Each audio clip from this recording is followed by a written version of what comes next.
Pemirsa, kondisi penyebaran COVID-19 di Provinsi Bali mulai melandai. Tingginya tingkat pasien sembuh pada bulan ini membuat persentasenya berada di atas 93%. Persentase ini pun lebih tinggi dari tingkat nasional maupun global atau dunia.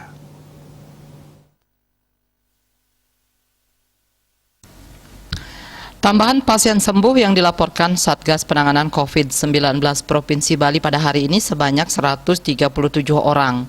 Dari jumlah itu, Denpasar melaporkan 37 pasien sembuh, Badung 27 orang, Bangli dan Karangasem sama-sama 17 orang, Gianyar 16 orang, Buleleng 10 orang, Klungkung 7 orang, Tabanan 4 orang, dan Jembrana melaporkan 1 pasien sembuh. Selain itu, masih ada dari kabupaten lainnya yang melaporkan 1 pasien sembuh.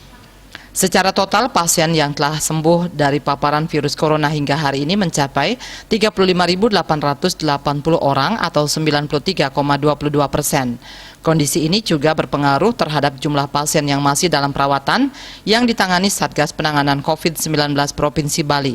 Saat ini total pasien dalam perawatan di Bali sebanyak 1.526 orang atau 3,96%. Berdasarkan daerah sebarannya, Denpasar tertinggi dengan menangani 576 pasien, Badung 282 pasien, Buleleng 167 pasien, Tabanan 110 pasien, Bangli 96 pasien, Klungkung 82 pasien, Karangasem 53 pasien, Jembrana 48 pasien, dan Gianyar 3 pasien. Selain itu, dari kabupaten lainnya melaporkan 93 pasien dan warga negara asing 14 pasien yang masih ditangani di Bali. Pada hari ini terdapat tambahan pasien baru sebanyak 182 orang, sehingga totalnya menjadi 38.489. Angka ini menempatkan Bali di posisi ke-6 di tingkat nasional dengan rata-rata penambahan per hari sebanyak 107 orang. Pada hari yang sama, sebanyak 12 orang dilaporkan meninggal dan terbanyak berasal dari Badung dan Denpasar yang sama-sama melaporkan 3 orang.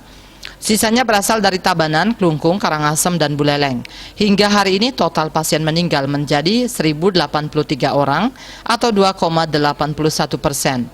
Penerapan PPKM berbasis desa atau kelurahan kembali diperpanjang serta vaksinasi massal diharapkan mampu menekan penyebaran COVID-19.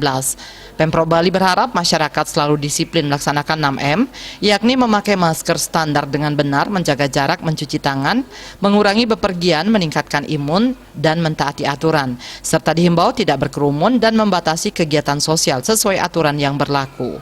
Rahadi melaporkan untuk Bali TV.